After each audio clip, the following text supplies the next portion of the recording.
Good morning, everybody. Welcome to TeamLease's webinar, India's Unstoppable Journey Towards Omnichannel Retail.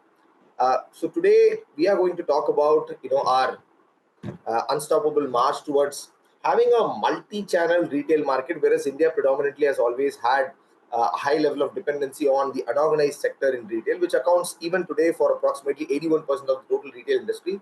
This includes kirana shops, independently operated general stores, convenience stores, pan BD shops, and the like. On the other hand, the organized retail sector, which accounts for about 18% of the total retail industry, encompasses retail chains, corporate supported hypermarkets, privately owned large retail establishments, and also online e-commerce naturally, and the new offshoots like quick commerce, etc. as well. So to give you some statistics here, our retail industry is projected to grow at a CAGR of 9 to 10% over 2019 to 2030, from about $800 billion to about $1.4 billion, $1.4 trillion rather by 2026, and to more than $1.8 trillion by 2030. So yes, the Indian retail industry is indeed undergoing a rapid transformation driven by factors such as increasing urbanization, rising disposable incomes, and the growth of e-commerce. When you talk of omnichannel as a concept, it literally means that no one has sort of figured it out yet, of course, but everybody wants to be everywhere in this case. Or maybe we can say that at this point in time, many people are all over the place, though they mean two different things, but I think that's the point in time we are at. Omnichannel retail in India began to take shape in the mid-2010s. Major retailers started to blend their in-store and online presence. A lot of brands which were, native e-commerce went the physical way, and it also happened the other way around too. Organizations which were for decades together running through, brick and mortar models also pivoted towards online, and sort of everybody wanted to have a slice of all the pies that are available to them. And this really started happening post the e-commerce boom in India, which started happening towards the late 2000s. So they used adopting this omnichannel retail strategy to provide customers with a convenient and personalized shopping experience. And the idea is to be everywhere where customers are. It doesn't matter where they shop, be it online, offline, or any other model, but they just want it to be everywhere. But here, yes, product differentiation remains the most crucial aspect. Retailers need to revamp their business tactics by introducing an integrated approach. Moreover, given that the increasing usage of smartphones, apps, and social media, etc., there is an alarming need for a kind of system through which consumers can communicate with you at any point in time. And that's when the whole narrative behind omnichannel retail, sort of is shaping up. So having said all that, we are excited to host today's webinar. And joining us today, we have three luminaries, I would say. We have Mr. J.Harii Subramaniam from Lenskart, who is the Director of Offline Business. He is an experienced head of operations with a demonstrated history of working in the retail industry, skilled in business planning, customer centricity, operations management, sales, P&L management, partner management, and recruiting.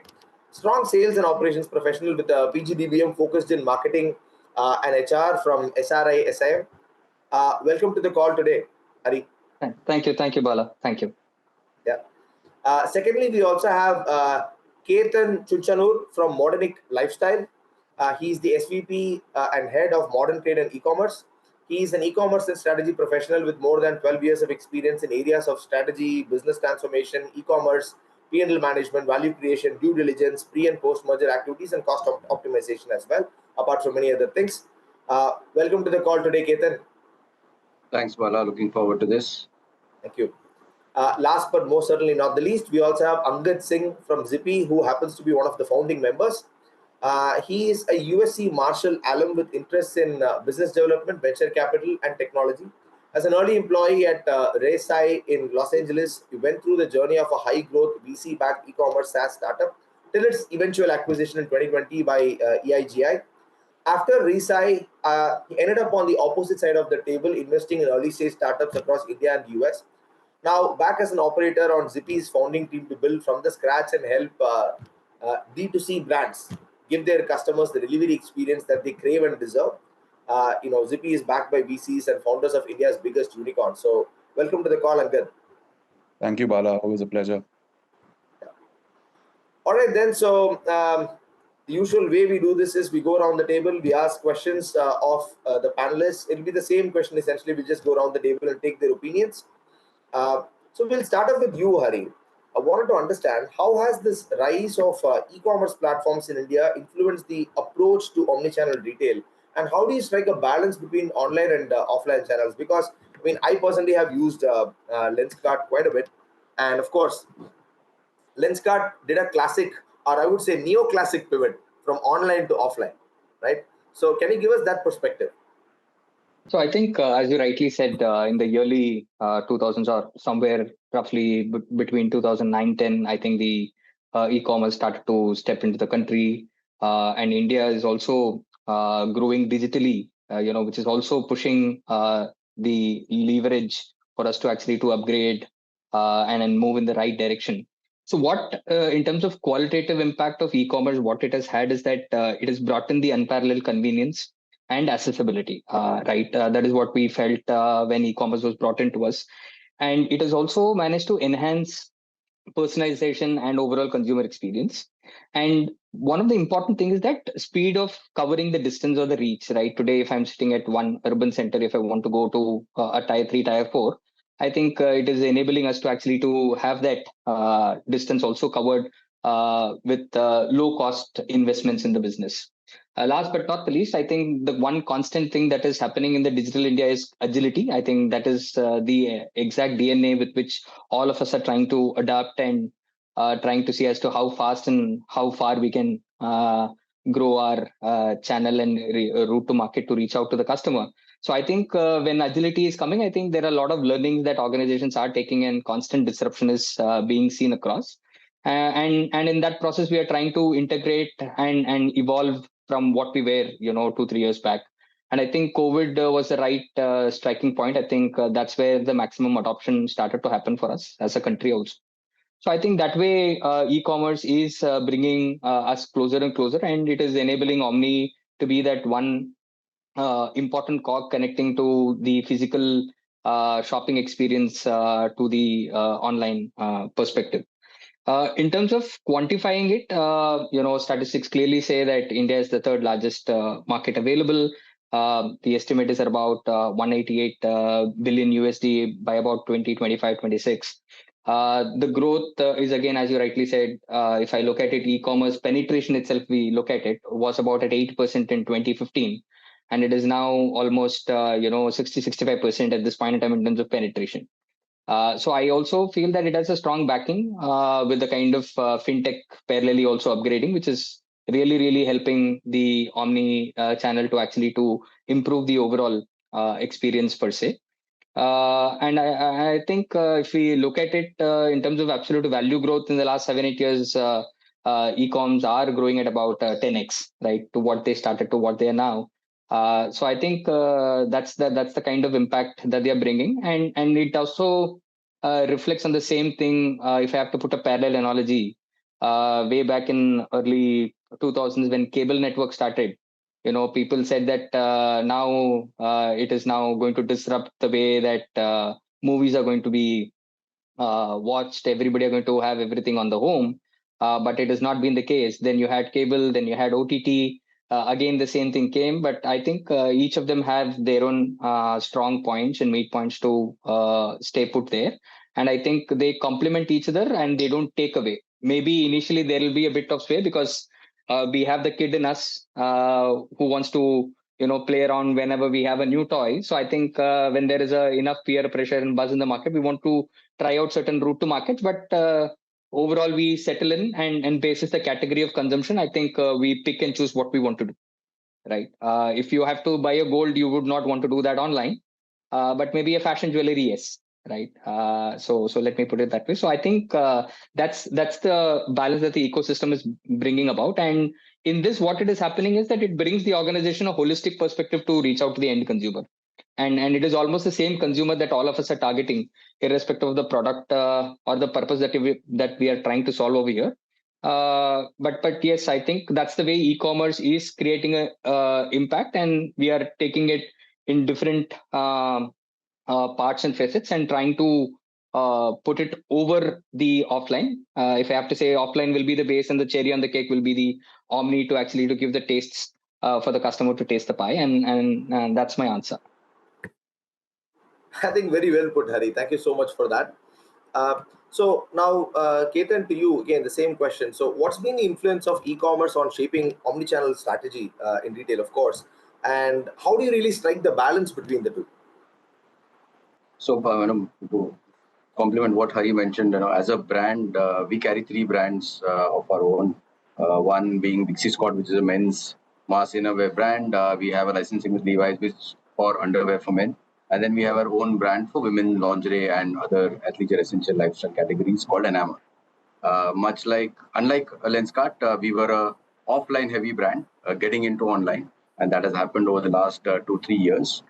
What has influenced growth in digital or omni-channel is the whole digital influence bit, with internet penetration going up and a lot of statistics which Hari mentioned. A couple of statistics or studies also show that at least about 70-75% of consumers across even tier 2, tier 3 markets browse items that they're interested in first and then either buy it online or buy it offline. So hence omni-channel or e-commerce led or omni-e-commerce blending together becomes that much more important. And I'll contextualize this with an example. Enamor as a brand, which is where we have omni capability, we have about 60-65 exclusive outlets of our own and a personal D2C website. The store square feet size is about 600 to 800 square feet. Lingerie as a category, bras have about 16 sizes. Given the kind of square footage of store we have, you obviously cannot display each and every size or each and every color or each and every style in the stores. But consumers walking into the stores are of different age profiles, different body sizes, body types, and they look for these kind of products. So if I just dial back about 3 years ago, the consumer would walk into my store, we would keep only pivotal or top selling sizes, and they would walk out if they couldn't find anything. But now with the omni capability, we are able to help them even purchase that and not lose that sale, and also get in a lot of loyalty going in, make it really seamless from an online to offline perspective. Also, once they shop online, you're able to capture a lot more data and what Hari mentioned, really get into that mode of personalization, do a lot of targeted marketing, do a lot of targeted CRM based communication, and really make them your loyal base of consumers who keep coming back to you by understanding their behavior. I think that's where Omni has played a really big role for us. And of course, we are still at a very nascent stage and yet to walk miles in this space. That's what I would add from my side. I think that's a great insight. See, because of course, Enamor, my wife, of course, is a big fan and loves buying it. And as you rightly exactly said, people I think have pivoted to the point where they like to browse products online so that they have a fair idea that they narrow down the products from, let's say, 1,000 different options down to maybe 10. And then they go to a store, touch and feel, and then make a buying decision for maybe 2 or 3 out of that, right? So I totally hear you, and I see where you're coming from. But most of your brands, at least with Dixie Scott or Enamor or any of the other brands that you have, even now, I think the bulk of the sales would still be happening offline, right? Because these are intimate products and people would definitely want to touch and feel and then buy them, right? So how much of sales would really be online today, and how much of it do you really think is going to go the online way in this? Or is it really going to be more of a channel that directs people from online towards offline? So I'll answer this in two parts, dividing it into men's and women's separately because of the nature of buy and nature of products are very different for both, right? Men's innerwear is a lot more simpler.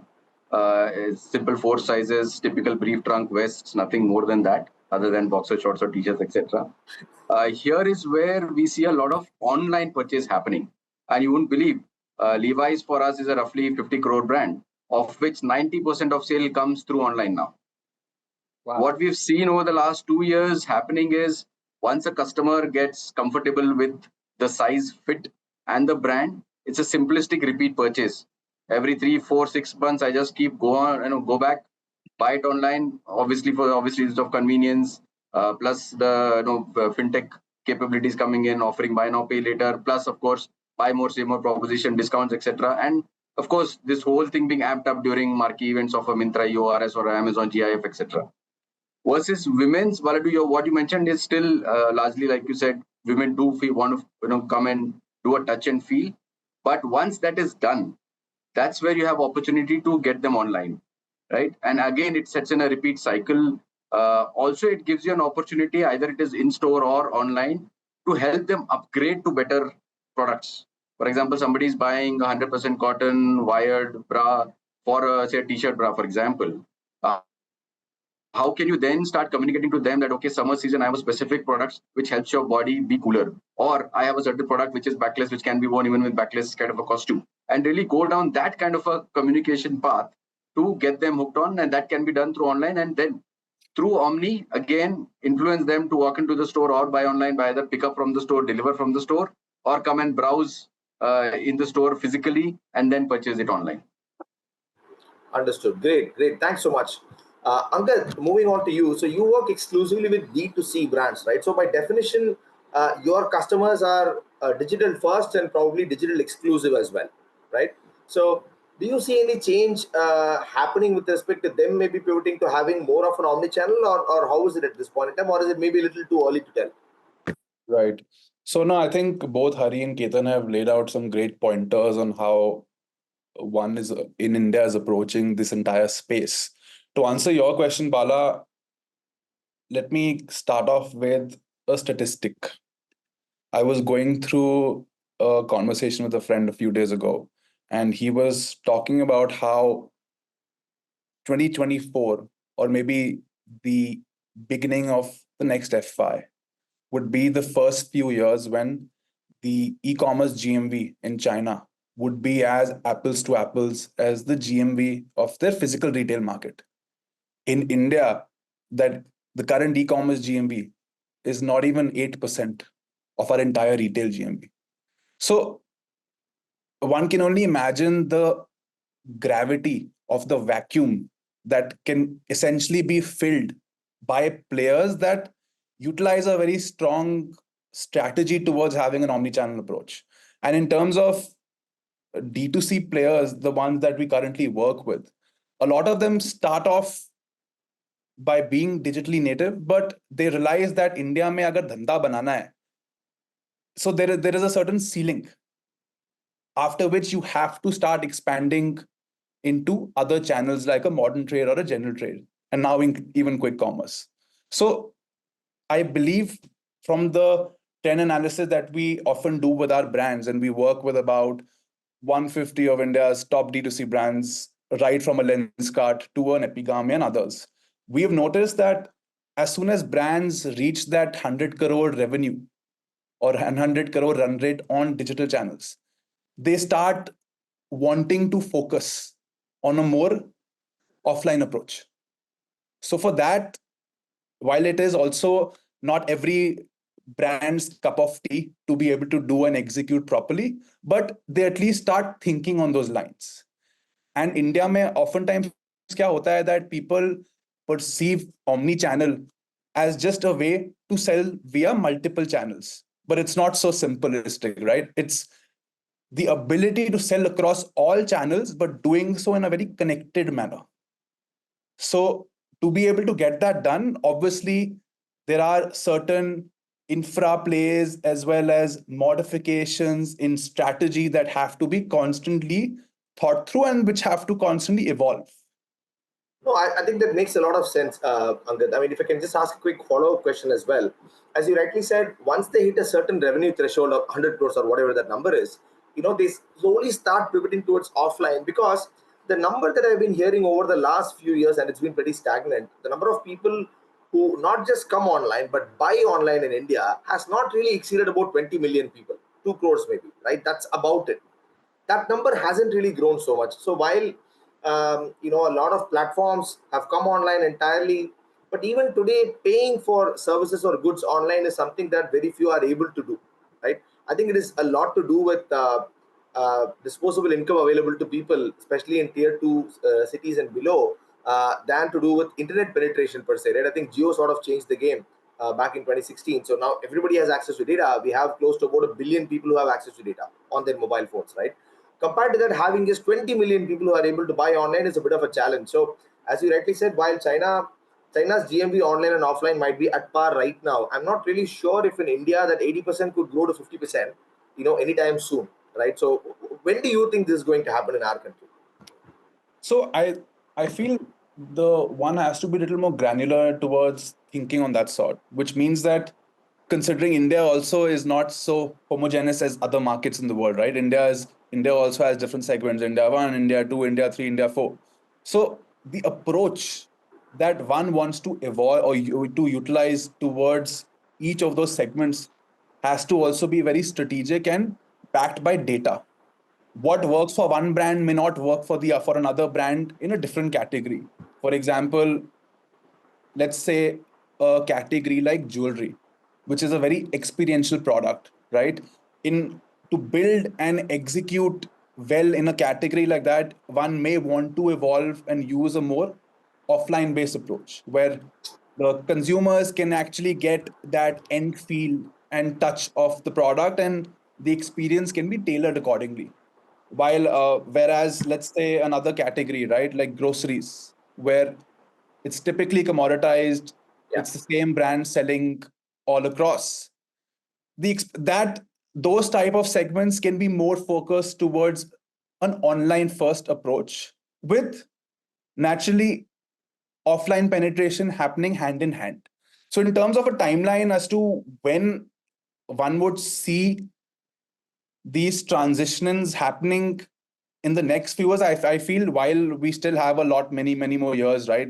They are expecting by 2040 that India would be at a certain e-commerce GMV, which is extremely sizable in nature.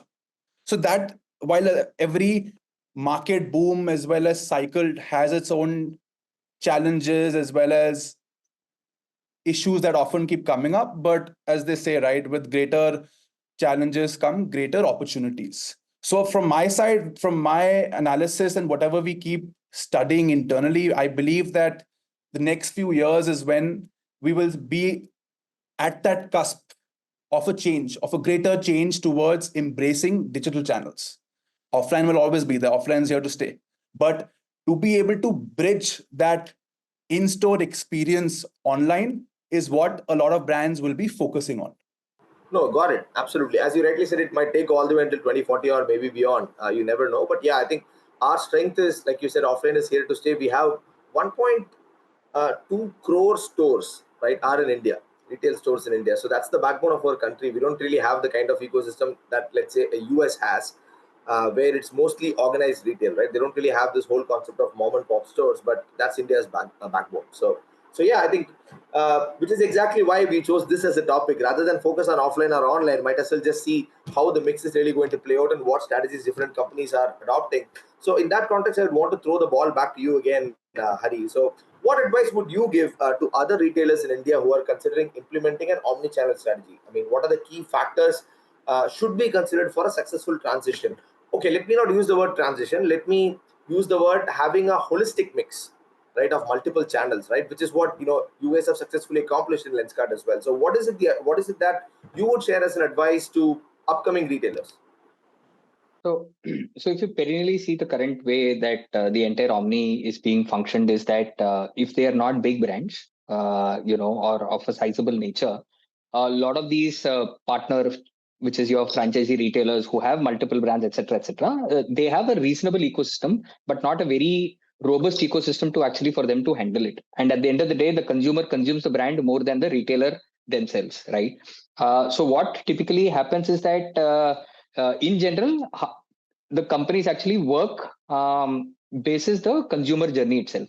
So the fundamental ideology of putting Omni as an important cog is because of the customer centricity. They want to have a seamless experience, whether today it is on the web portal or on the mobile app or when they go to the physical store. They want to have a very seamless kind of approach, whether in terms of communicating the product details, the style code or the PID that you actually give for a product are all connected so that it simplifies for a customer also to understand. And all this is being done at a very fast pace. So being agile becomes very, very critical, right? You can't just say that, okay, fine, I did this, 6 months back, it is going to work. It is not really going to work because there is a tectonic shift that is parallelly happening in the field of technology.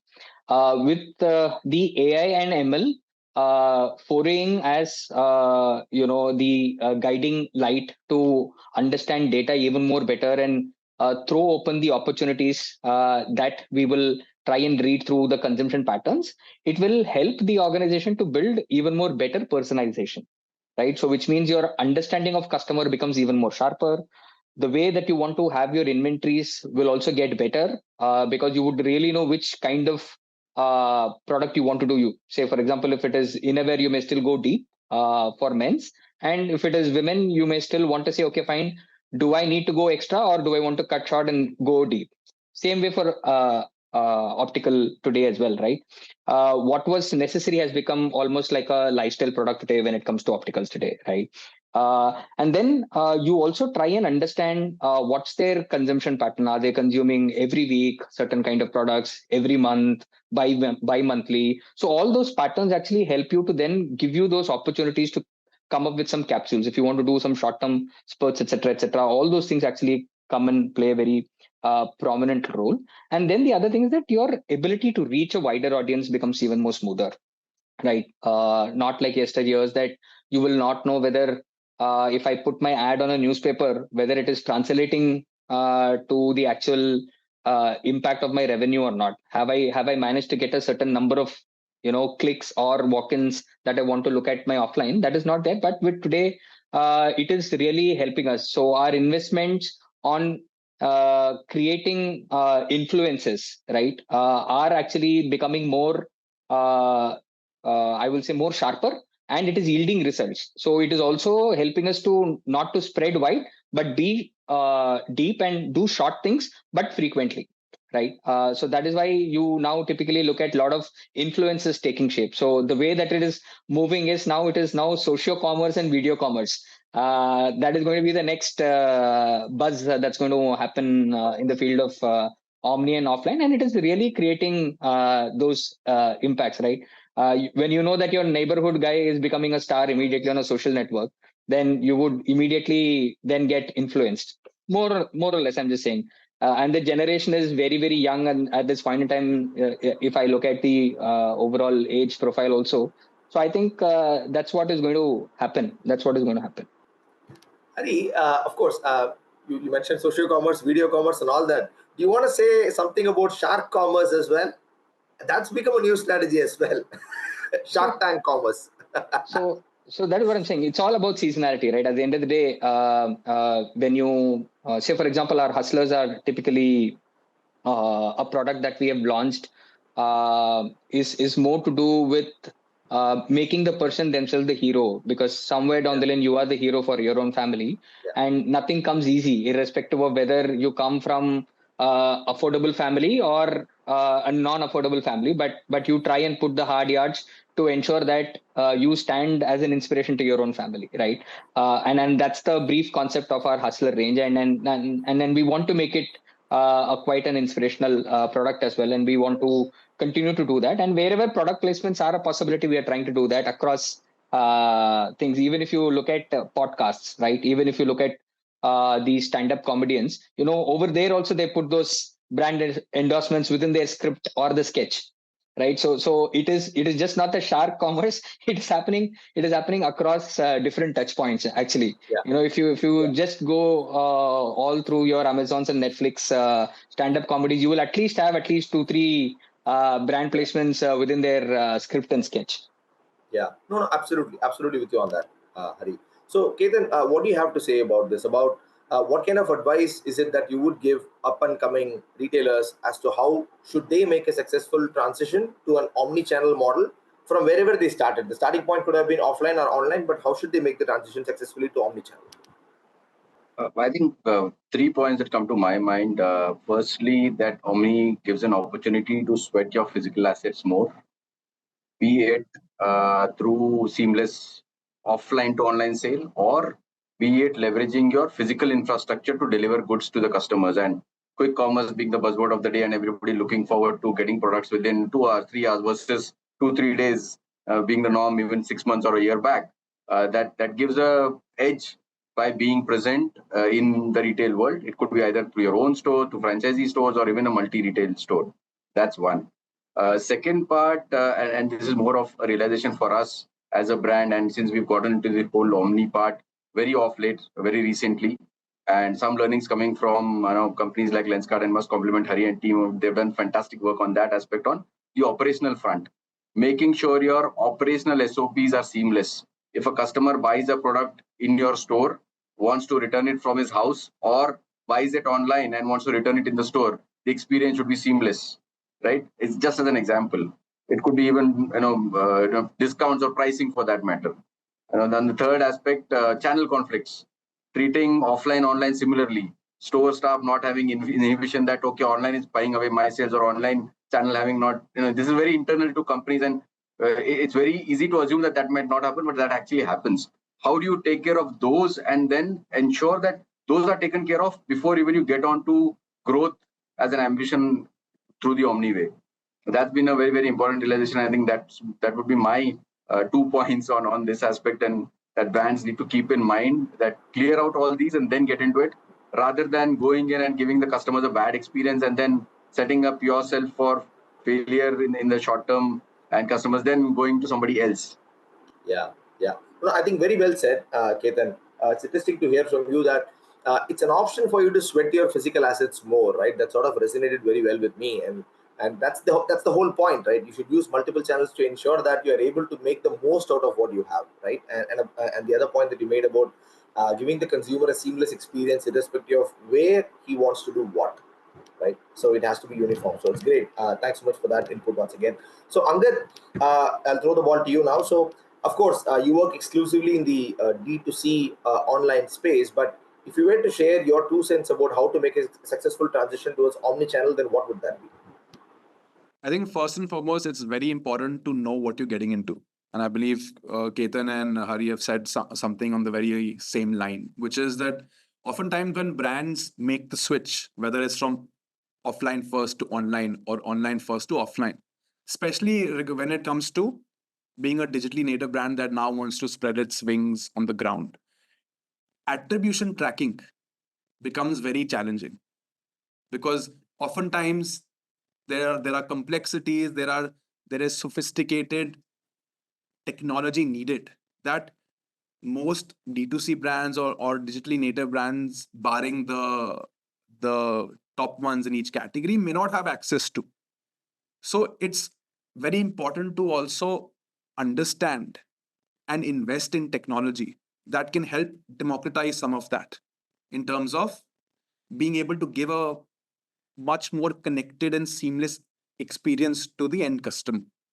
So regards to advice, as well as what we've observed having worked with big brands all across India, is that it's very important to have robust infra in place, as well as being very data oriented and customer centric oriented to figure out whether this is the right channel or this is the right strategy or not. It's very easy to say that an online brand wants to now go into modern trade, maybe quick commerce, and explore other avenues as well. But if the end customer experience is not very robust, hasn't been thought through, or isn't granular enough, there are certain risks that come with doing so. And Indian consumers, and I'm sure everybody on this call will agree that serving Indian consumers is the most humbling yet gratifying experience ever, because their demands, their needs will always keep evolving. So it becomes very important for these brands that want to go into such an approach to be able to do so seamlessly, because think of it like this: it's only they only get one shot. In India, the consumer will always be very, very differentiated in terms of being price conscious, value conscious, looking at evaluating other factors as well. So it's very easy to lose a customer, but it's very difficult to bring them back. I hear you. Yeah, I mean my sales team can totally relate to that. It's very difficult to gain, but it's so easy to lose customers, especially in this day and age, because I think attention spans are extremely low and patience levels are also extremely low. People are very impatient and they want instant gratification, right? So I hear you completely on that. Last question. We'll go around the table once again. So what are the trends that I'm asking all of you guys to be soothsayers now, right? So I'm asking you to foretell the future. What are the trends that you foresee shaping the future of omnichannel strategy in India? Hari, I'll start with you again first. Yeah, so I think the most important thing that will start to evolve more around will be around the inventory management, the scale of and the width of product portfolios that you want to handle will become an important cog. Your supply chain really will see another boom over there in terms of technology helping it to streamline better, reach faster. I think inventory management is going to be the biggest working thing. The next thing is that we are also going to see whatever you call them as Gen Z, Y, X plus one, whatever is the new buzzword that we call them. I think they are really going to have a very different way of approach in terms of consuming products and services. So that'll in which ways be the constant change that we will look at. Already we can see that a lot of offline retailers or, as Angad was saying, online driven brands, I've already started some virtual assistants. So there are some bots that you can already see. So augmented reality could be, one thing that is going to be very present. Your self checkouts, if you go to a Decathlon store, you will find that. If you go to a Lenskart app, you will see virtual reality where you can typically look how the frames fit in your face, whether it is good, bad, ugly. You can make a certain shape choices by the time you reach the stores as you're browsing through the product history. So virtual try-ons are going to be one big thing. I think it's going to fascinate people.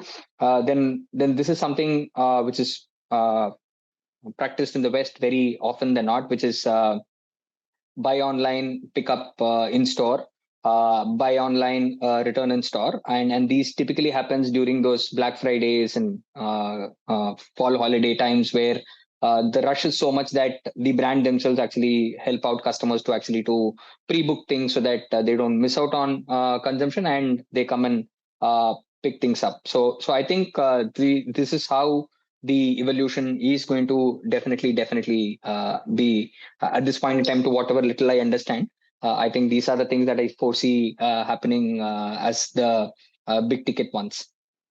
Yeah, no, great, absolutely. I think essentially it all has to feed into somewhere rather than exist as parallel tracks is one thing that I'm able to glean from this conversation clearly, and that's what you again alluded to, Hari. So thanks for those insights. And Ketan, what do you think is going to shape the future of omnichannel in India? I think to my mind, it has started happening to some extent and will sort of blow up is the whole personalization bit. Not just from a experience standpoint that, okay, if I open an app, how does it appear to me versus, Bala as a user as a different personality, but even from a product perspective, I would have want specific style of a spectacle frame to be created for me based on my liking. And then that can happen either online or offline by walking to the store or doing it online through a virtual try-on, or even it has started happening a little bit in the apparel space. Companies like Snitch, which is a big T-shirt brand now, have started doing it for outerwear, and then probably will start happening for innerwear as well because innerwear is also evolving. People use it as an occasion-based wear rather than a typical just standalone innerwear. And on the second front, I think the whole brand positioning, consumer education, and consumer connect with the brand, particularly what's happening to an extent in Europe and probably will come into India soon as well, with the whole Gen Z, Gen Y focused on sustainability and all through blockchain. Where is your product made? How is it sourced? How ethical are you in doing all of that? How ethical are you, or how sustainable are you as a brand from a selling standpoint? Be it packaging, be it your store layout, etc. I think that's another key thing that could come into effect and help brands differentiate themselves.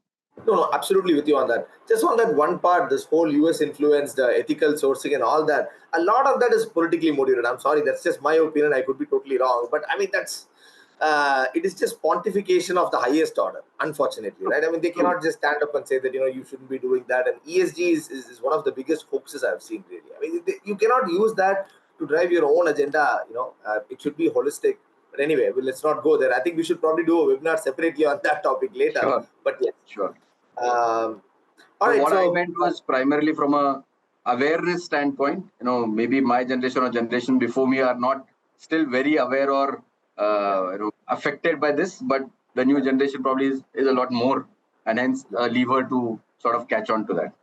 Yes, and I think it's also being exploited largely, Ketan. As you rightly said, the new generation is sensitive to these things, but that sensitivity, rather than being utilized towards something tangible is also being taken advantage of, unfortunately. Which is a very unfortunate reality that we are seeing unfolding. But yes, I take your point. I mean, the Gen Z has a lot of leaning towards this, no question about it. Just to add to it, I think it also has some bit of uh, political tangent to it at any given point in time, because if we are driving our climate change, and sustainability is bringing a big change in the country. Earlier, you used to have plastic carry bags available. Now it is all biodegradables, right? So I think it is an important point, and sustainability is becoming what it is. So if you look at this brand of Rahul Khanna, he also emphasizes on the same. And in the past, the big brands like Adidas, etc., have done a lot of products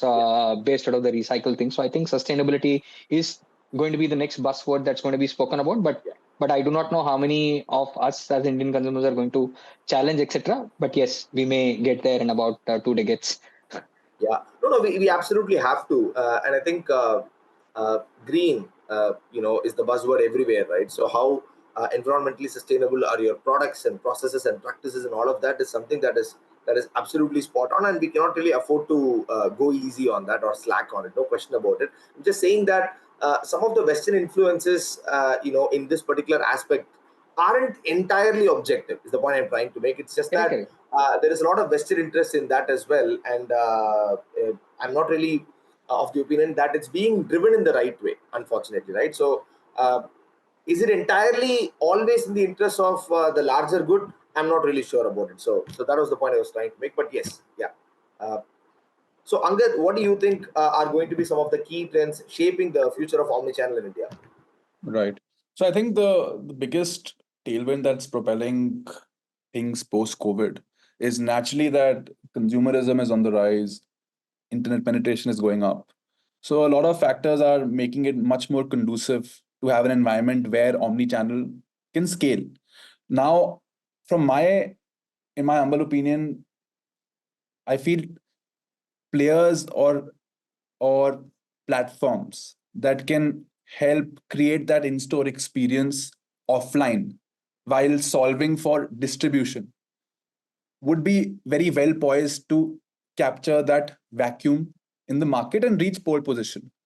Now, Hari also mentioned a lot about how chatbots are up and coming within different categories. Brands want to use tools that can help them be smarter. So I feel a lot of focus, especially on advanced technologies like AR and VR, will help bridge that gap. And we've often seen, maybe you guys would have also noticed that food delivery giants like Zomato and Swiggy have now been experimenting a lot with AR. Now imagine the same experience on Myntra's website, where you are browsing through different categories, you come across a particular shirt that you find very interesting, and imagine you scan your phone, hold your phone a few feet away, scan it, point it at a particular surface or or no mirror, and you can see that shirt on top of yourself. So that powering that experience will also drive a lot of growth in this particular space. So I've always, as an enabler ourselves, we believe that the real winners during the California gold rush were the folks who were handing over the picks and shovels. So with the market booming, enablers will keep growing. The enablers that can solve for a multitude of factors, like I mentioned, distribution, being closer to customers, helping brands be more connected and immersive, would be folks who will see a lot of growth in this space going forward. And I believe Ketan even mentioned a point about fulfillment and being closer to customers wherever they are. I think that's something that we at Zippee are also seeing a lot of chatter on. from the brands we deal with, as well as the brands that often reach out to us to initiate same-day delivery and hyper-local delivery. We believe that this model, which is still relatively very nascent in India, is going to gain a lot of traction, and that is direct from store delivery, which is a way for a lot of brands that have an offline presence to bypass warehousing and further optimize inventory space and logistics costs. So we feel that this concept will gain a lot of traction because brands that have been going big and making inroads in omnichannel, like Sugar Cosmetics and Mamaearth, have been deploying a lot of this approach as of late. So I feel, a multitude of factors coming together and being executed properly will keep furthering this space in the next few years and decades. Yeah, no, absolutely. The point that you made about the guys who are selling fixes and axes and shovels were the ones who prospered the most during the gold rush resonated with me, because why else do you think we are in this business? They're enablers. You will always need people, be it online, offline, whatever it is. That's why we are in this business. So I hear you completely, right? So it's better to be, a waiter at the table, right? Keep your eyes and ears open rather than be the chef and just decide basis whatever you know, because you never know what the consumer is thinking. Yeah. So, all right. Great. I think that brings us to the end of our discussion today. I think thank you so very much, Harii, Ketan, and Angad, for your fantastic inputs. It really made for a vibrant session. We had a lot of great insights to share. And like I said, I'm sure that our audience, who would watch this online on various platforms would also love this. We'll also repurpose this into shorts and reels and stuff. So thanks so much once again for your time and for your insights. Yeah. Take care. Thank you, Bala. Thank you very much. Thank you, TeamLease. Have a lovely weekend, everyone. Bye-bye.